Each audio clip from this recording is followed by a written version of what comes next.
Louis Armstrong was 57 years old, 1959, had dedicated his life to music, had seen so much, had lived so much, knew pain, knew loss, but also knew music, the healing power of music. February 8th, the Ed Sullivan Show. Louis had chosen a special song, a ballad, slow, emotional, about how short life is, about how precious moments are. Louis didn't know that many in the audience were grieving. 5 days earlier, 3 young artists had been lost. Buddy Holly, Richie Valens, the Big Bopper, a tragic accident, unexpected. The rock and roll generation was in shock. And Ed Sullivan was among the most affected because Buddy had been on his show, like family. And now, Louis was stepping onto the stage, setting down his trumpet, approaching only the microphone and beginning to sing, his voice full, mature, wise. And every word coming from a lifetime of experience. Backstage, Ed Sullivan stood, listening, and something was happening. The emotions inside him were overflowing. He was thinking of Buddy, thinking of Louis, thinking of himself, thinking of all of us. When Louis finished the song, Ed could no longer hold back. He walked onto the stage, the cameras were live, and Ed did what nobody expected. He cried in front of millions, without shame. Because in that moment, there was nothing to be ashamed of. It was a moment of humanity. The cameras caught everything. 1959, February 8th, live television, The Ed Sullivan Show. Louis Armstrong had just sung a song, a ballad, emotional, deep. When the song ended, normal procedure was this. Ed would come on stage, would thank the performer, would manage the applause, would go to commercial. But tonight was different. When Ed came on stage, his face was different. His eyes were filled, his lips were trembling. He approached Louis, placed his hand on his shoulder and tried to speak, but his voice was breaking. "Louis," he said, "that was beautiful, but words weren't enough." Ed wanted to say so much more. "You reminded me," he continued, "you reminded all of us that we should cherish every artist, every moment." And then Ed's tears came, couldn't stop them. The cameras moved to close-up. America was watching, and everyone understood. Ed wasn't just crying for Louis, was crying for Buddy Holly, for the young talent lost 5 days earlier, but was crying for more, for everyone we've lost, for everyone we'll lose, for himself, for Louis, for all of us. Because that song had reminded us of a truth. None of us are here forever, and we must appreciate while we have time. That moment entered television history, because that moment was real, human, and Louis Armstrong once again proved the power of music, not just to entertain, but to heal, to remind, to connect.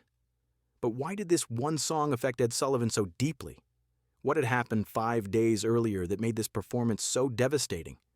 And what did the cameras capture that would change television history forever?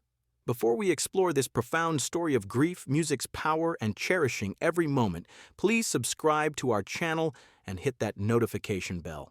What happened on that February night in 1959 will remind you why every moment with loved ones matters. To understand that February 8th evening in 1959, we need to go back, not just days, but years. To understand who these men were, what they'd experienced, and why music connected them so deeply. Edward Vincent Sullivan was born September 28, 1901, New York City. Grew up in a working-class Irish-American family, started as a sports writer, then moved to entertainment. By 1948, Ed had launched The Ed Sullivan Show, originally called Toast of the Town. The show became America's living room. Every Sunday night, families gathered to see Ed introduce the biggest stars in entertainment. Elvis Presley, the Beatles, countless others. Ed had a unique gift, could recognize talent, could connect with performers, could make audiences care. But Ed was more than a showman, was a human being with feelings, with losses, with grief. Throughout the 1950s, Ed developed deep relationships with the artists who appeared on his show. Wasn't just business, was personal. Ed cared about them, worried about them, celebrated their successes, mourned their struggles. Louis Armstrong had appeared on Ed's show multiple times since the early 1950s. Ed loved Louis, respected him, not just as a musician, as a person, as someone who'd overcome incredible odds, who'd changed music, who'd maintained dignity and grace throughout his career. By 1959, Louis and Ed had known each other for years, had shared meals, had talked about life, about music, about family, about dreams. They weren't just professional associates, were friends, with mutual respect, mutual understanding. Charles Hardin Holly, known as Buddy Holly, was born September 7, 1936, Lubbock, Texas. 22 years younger than Ed Sullivan, 35 years younger than Louis Armstrong, Buddy represented a new generation, rock and roll, fast, energetic, youth-focused, but also innovative, talented, genuine. Buddy had appeared on The Ed Sullivan Show in January 1959, just weeks before February 8th, had performed his hits, Peggy Sue, That'll Be the Day. The crowd went wild, young audience members screaming, older viewers appreciating the talent. Ed had been impressed. This young man had something special, wasn't just noise, was real musicianship, real songwriting, real artistry.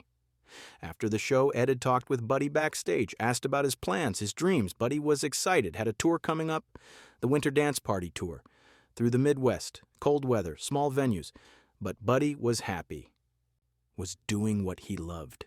Ed remembered thinking that night, this young man has a bright future, is going to be huge, is going to change music. Ed was right, but not in the way he expected. The information in this video is compiled from documented interviews, archival news, books, and historical reports. For narrative purposes, some parts are dramatized and may not represent 100% factual accuracy. We also use AI-assisted visuals and AI narration for cinematic reconstruction. The use of AI does not mean the story is fake. It is a storytelling tool. Our goal is to recreate the spirit of that era as faithfully as possible. Enjoy watching. February 3, 1959, early morning, Iowa. The Winter Dance Party Tour had stopped in Clear Lake. Buddy Holly, Richie Valens, and J.P. Richardson, known as the Big Bopper, had performed the night before. The tour bus was having mechanical problems, cold, uncomfortable. The young musicians were exhausted. Buddy decided to charter a small plane, to get to the next venue faster, to have time to do laundry, to rest. Richie Valens and the Big Bopper joined him. The plane took off just after midnight into cold, dark skies. Minutes later, tragedy struck. The small aircraft encountered problems, went down in a cornfield. All aboard were lost. Buddy Holly was 22 years old. Richie Valens was 17. The Big Bopper was 28. The news spread quickly. By morning, America knew. The music world was devastated. Don McLean would later call it the day the music died. For the rock and roll generation, it was their first major loss. Young people who thought they were invincible, who believed youth lasted forever, suddenly confronted with mortality. Ed Sullivan heard the news early that morning, was at home in New York. Someone from the show called, "Mr. Sullivan, there's been an accident. Buddy Holly." "He's gone." Ed sat down. Couldn't process it. Just weeks ago, Buddy had been on his stage, alive, energetic, full of dreams, and now gone. Just like that, Ed spent that day in shock, thinking about Buddy, about his family, about how fragile life was, how quickly everything could change. The Ed Sullivan Show continued. Professional obligations, the show must go on. But Ed carried the grief, heavy, constant, present. Over the following days, Ed tried to focus on work, on upcoming shows, on new guests, but Buddy's death haunted him, kept thinking about that young man, about potential unfulfilled, about dreams that would never be realized. By February 7th, Ed was preparing for the next show, Sunday, February 8th. The lineup was set, various performers, various acts, including Louis Armstrong. Louis was scheduled to perform, had chosen his songs carefully, always did. Louis understood the power of music, the responsibility of performance. On the evening of February 7th, Louis called Ed, just to check in, see how Ed was doing. Louis had heard about Buddy Holly, knew Ed must be grieving. "Mr. Sullivan," Louis said, his voice warm and kind. "I know these past days have been hard. I'm thinking of you." Ed appreciated the call. Louis always knew what to say, how to comfort, how to show he cared. "Thank you, Louis. It's been difficult. Buddy was so young, had so much ahead of him." Louis was quiet for a moment, then spoke. "Tomorrow night I'm going to sing something special for Buddy, for you, for all of us, to remind us to appreciate what we have while we have it." Ed didn't know what Louis meant, but trusted him. Trusted Louis' judgment, his wisdom, his heart. Have you ever been reminded suddenly how precious life is? How did it change your perspective? Share your thoughts in the comments. February 8th, 1959, Sunday, show day. Ed arrived at CBS Studios early, as always, went through preparations, technical checks, rehearsals, meeting with performers. But Ed's mind kept drifting.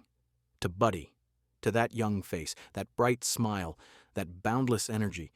Gone. The show was scheduled to begin at 8 p.m. Eastern Time, live broadcast. Millions would be watching. Ed had to be professional, had to perform his role, had to introduce acts. Manage transitions, keep the show moving. Louis Armstrong arrived at the studio around 6 p.m., carrying his trumpet case, wearing his familiar smile. But Louis noticed something immediately. Ed's eyes. The sadness there. The weight. Louis approached Ed, placed a hand on his shoulder.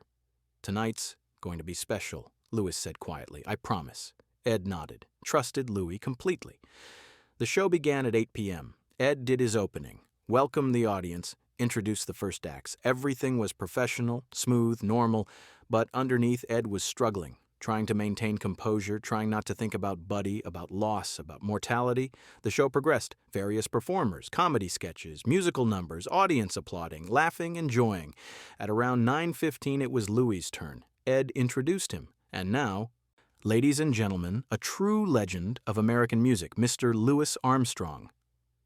The audience erupted. Louis walked on stage, smiled, waved, acknowledged the love, set down his trumpet case. This surprised some people. Louis was known for his trumpet. Why wasn't he playing it?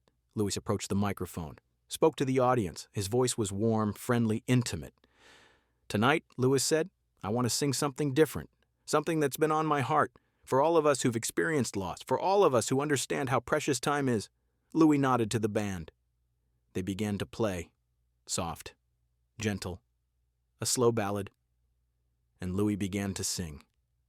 The song was about time passing, about moments slipping away, about how we don't always appreciate what we have until it's gone, about cherishing every person, every experience, every breath. Louis's voice was extraordinary, not young, not trying to be, but mature, full of lived experience, full of wisdom, full of understanding. Each word carried weight. Each phrase told a story. Each note expressed something deep. Backstage, Ed Sullivan stood, listening. At first, just professionally, monitoring the performance, making sure everything was going smoothly, but then something shifted.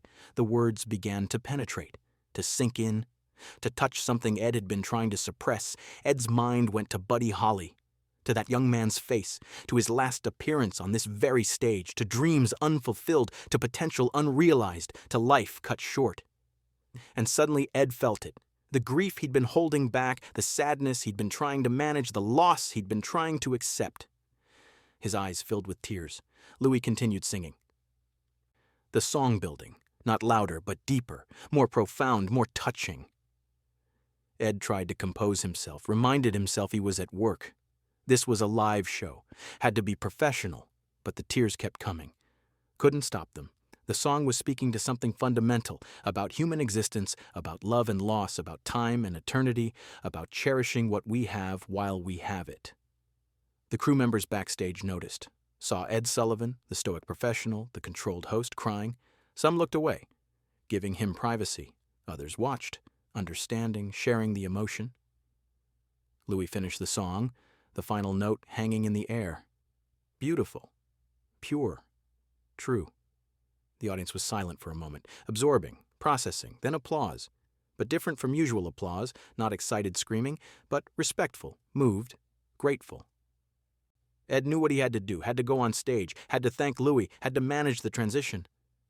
But Ed also knew something else. Knew he couldn't hide his emotion, couldn't pretend everything was fine, couldn't maintain the professional mask because this moment was too important, too real, too human. Ed walked onto the stage, the cameras were on him, millions watching, his face visible to all, and everyone could see. Ed Sullivan was crying, tears running down his face, lips trembling, but walking forward anyway. Ed approached Louis, who stood at the microphone, waiting, understanding. Louis had known this might happen, had sung that song knowing it would touch Ed deeply, would touch everyone deeply. Ed placed his hand on Louis' shoulder, looked at him, gratitude in his eyes, then turned to the audience, to the cameras, to America. "Louis," Ed said, his voice breaking, "that was beautiful. The most beautiful thing I've heard in a long time." He paused, trying to compose himself, failing. "You reminded me," Ed continued, "you reminded all of us that we should cherish every artist, every moment, every person in our lives, because we never know how long we have." Ed's voice cracked completely. The tears flowed freely now. The cameras stayed on him, close up, showing everything, the grief, the humanity, the truth. Louis put his arm around Ed, a gesture of comfort, of support, of friendship. The audience began to applaud, but it wasn't for the performance, was for the moment, for the authenticity, for the shared human experience. Ed tried to continue, tried to say more, but couldn't. The emotion was too overwhelming.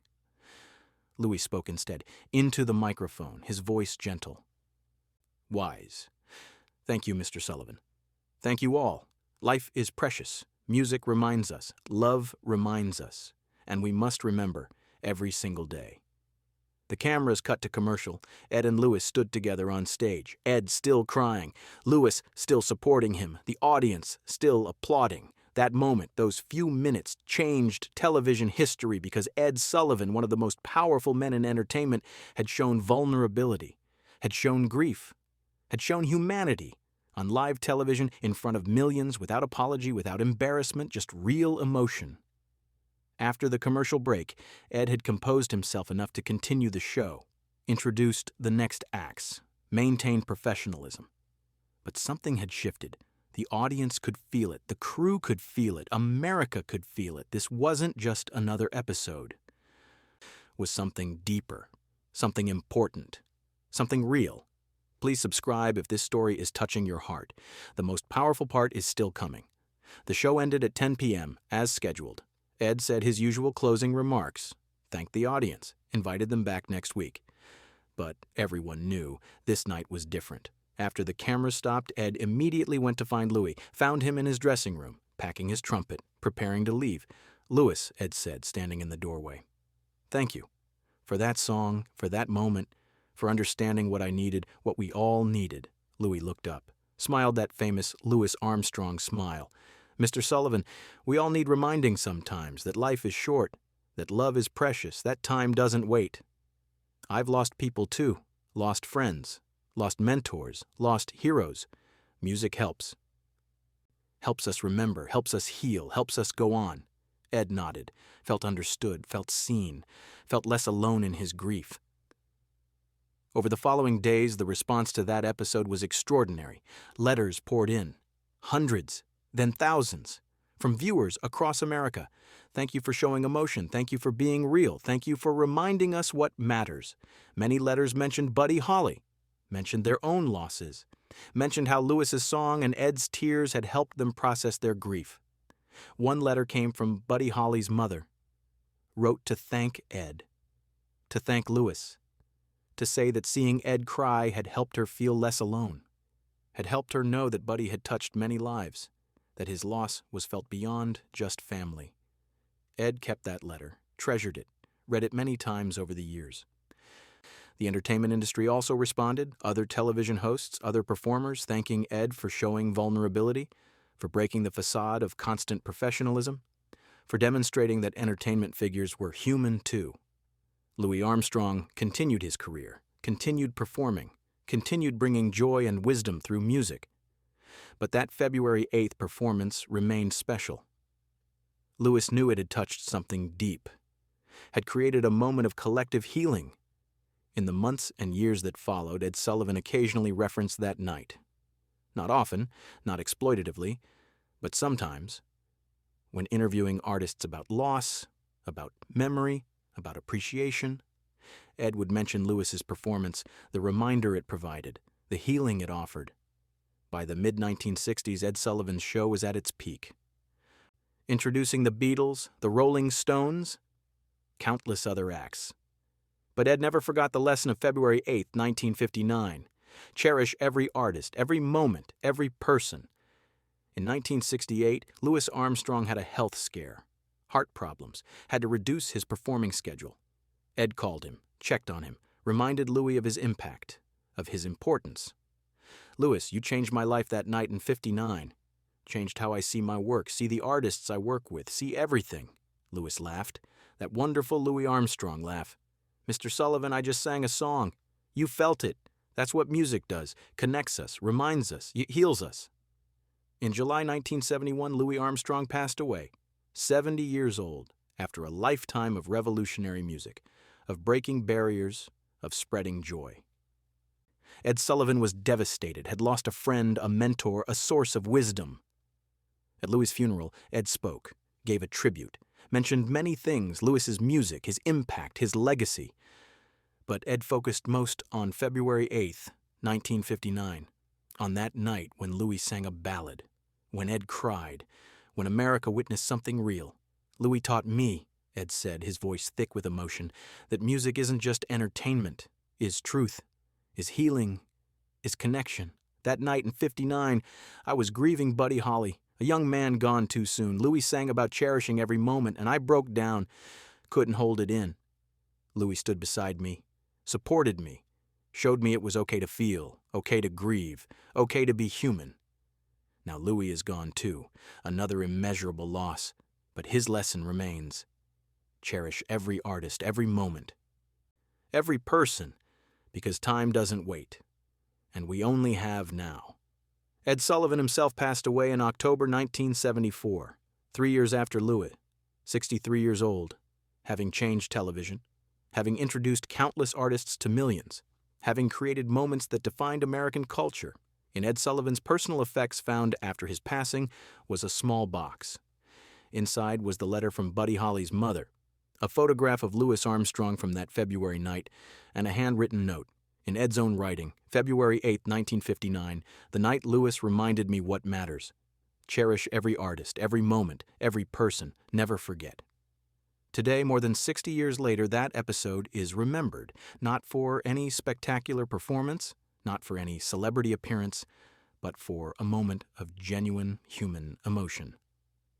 For Ed Sullivan, crying on live television, for Louis Armstrong's wisdom expressed through song, for America collectively remembering that life is precious, the footage still exists, has been shared countless times, shown in documentaries, referenced in articles, studied by those interested in television history, and every time someone watches it, they feel something. The same thing Ed felt that night. The reminder that time is fleeting, that love is important, that we must appreciate what we have while we have it. Louis Armstrong's music continues to play. His recordings still bring joy, still remind us of beauty, still connect us to something deep and true. Ed Sullivan's legacy lives on through the countless artists he introduced, through the moments he created, through the humanity he showed. Buddy Holly's music endures. His songs still played, still loved, still influencing new generations. His loss still felt, still mourned, still remembered. The three men, born in different eras, different backgrounds, different musical styles, connected by that one February night, by grief, by wisdom, by the understanding that music transcends everything, reminds us of what matters, heals us when we hurt, connects us when we're alone. So when you hear Louis Armstrong's music today, when you see old footage of the Ed Sullivan Show, when you listen to Buddy Holly's songs, remember February 8th, 1959. Remember that moment when emotion broke through professionalism, when humanity overcame image, when truth defeated facade. Remember Ed Sullivan crying, Louis Armstrong comforting, America healing, together. Remember the lesson, cherish every artist, every moment, every person, because we never know how long we have. And time, as Louis sang, doesn't wait. The stage lights have dimmed, the cameras have stopped, the applause has faded. But the message remains loud, clear, eternal. Life is precious. Music reminds us, love sustains us, and we must every single day cherish every moment. Thank you, Louis Armstrong, for the music, for the wisdom, for that February night. Thank you, Ed Sullivan, for the tears, for the humanity, for showing us it's okay to feel. Thank you, Buddy Holly, for the music that was, for the reminder of what we lost, for teaching us to appreciate youth and energy while we have them. Three men, different generations, united by music, united by loss, united by the truth that life is fleeting and precious. The television broadcast ended 60 years ago. But the lesson continues in every note of Louis' trumpet, in every memory of Ed's show, In every song Buddy Holly left behind, cherish every artist, every moment, every person, forever